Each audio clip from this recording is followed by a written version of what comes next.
Baru kapur ngayim klelma pi Kadonu jonga kakwa dupia pi Man kamit kasur jong pi kawan Kapynkynmaw yang abang along marway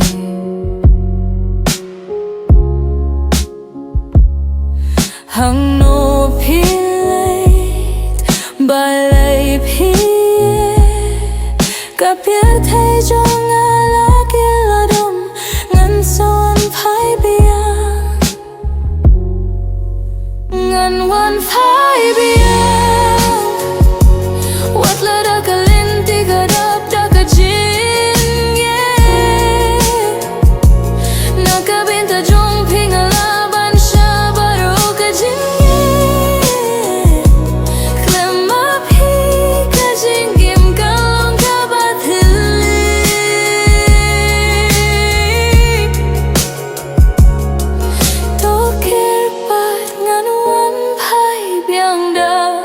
Ka jingieit ba shisha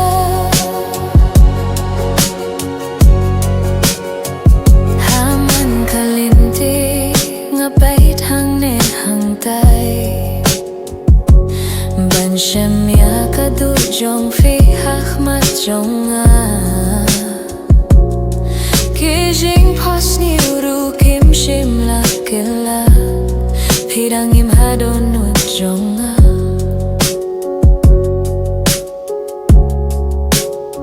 Kapur kadang it ka jingieit dang ne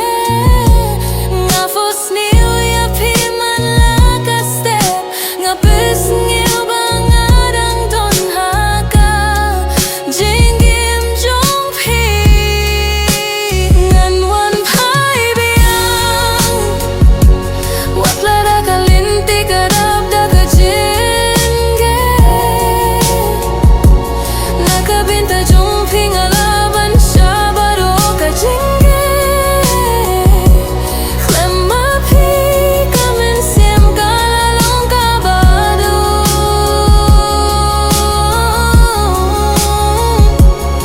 Ngalat hamuban Wan Phai Biang haka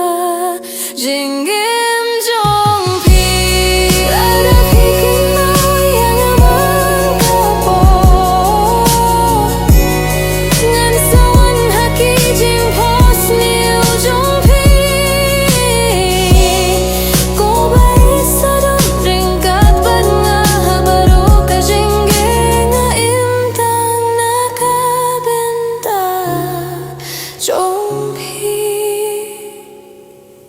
Ngan Wan Phai